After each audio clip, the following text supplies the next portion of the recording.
तीन राज्यों में बीजेपी को मिली जीत पर संभल के सपा विधायक इकबाल महमूद ने बयान दिया है। उन्होंने कहा कि बीजेपी इन राज्यों में जीत का शोर मचाकर इंडिया गठबंधन को दबाने की कोशिश कर रही है, लेकिन 2024 के चुनाव में इंडिया गठबंधन जीतेगा। उन्होंने आगे कहा कि अगर बीजेपी को रोकना है तो इंडिया गठबंधन को प्रधानमंत्री पद के लिए दलित उम्मीदवार को खड़ा करना चाहिए। इकबाल महमूद ने कांग्रेस अध्यक्ष मल्लिकार्जुन खड़गे की पैरवी की है, लेकिन राहुल गांधी और प्रियंका गांधी के नाम पर असहमति जताई है।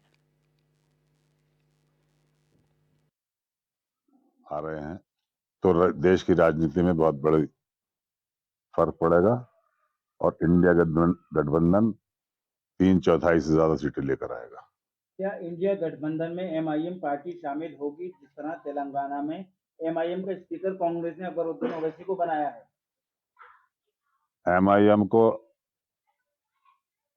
कोई पार्टी लेने के लिए तैयार नहीं है, क्योंकि वो सिर्फ और सिर्फ एक पक्ष की बात करती है। देश की राजनीति में अगर आगे बढ़ना है तो सबको साथ लेकर चलना होगा, तभी हम आगे बढ़ पाएंगे, तभी हम कर पाएंगे।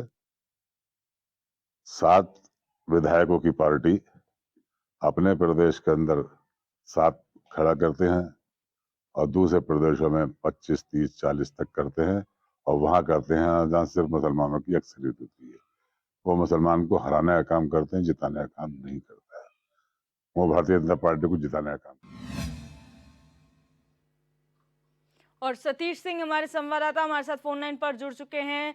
सतीश, जिस तरीके से सपा सांसद ने यहाँ पर बयान दिया है इंडिया गठबंधन को लेकर और जो जीत बीजेपी ने हासिल की है उसको लेकर, क्या कुछ आपके पास जानकारी है?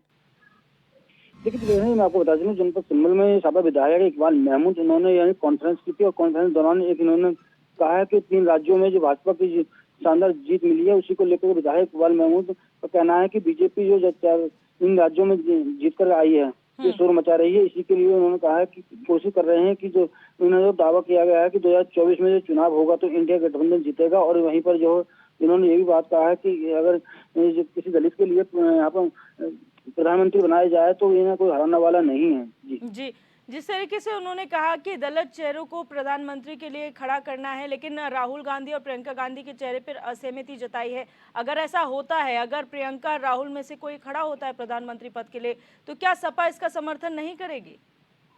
जी बताऊं, जिस प्रकार से ये इनका ये कहा गया कि जिस प्रकार से देखिए 3 राज्यों में लगातार बीजेपी की जीत हुई है और मनाई जा रही है, उसी को देखते हुए उन्होंने कहा कि गठबंधन इस प्रकार से जीत सकता है क्योंकि दलित का साथ नहीं मिला। अगर दलित का साथ मिलता, दलित का कोई प्रधानमंत्री बनाया जाता है, तो इसी को लेकर के जो है उन्हें ये दिया कि तभी सरकार बन सकती है, अंत तक गठबंधन की सरकार नहीं बनेगी, क्योंकि जिस तरह से बीजेपी हर जगह जीतती नजर आ रही है। उनका एक ही तोड़ने का तरीका है कि अगर दलित साथ में हुआ और मुस्लिम समाज में साथ में आ गया, तभी सरकार बन पाएगी, उसके अलावा सरकार नहीं बन पाएगी। जी, बहुत शुक्रिया सतीश जानकारी के लिए।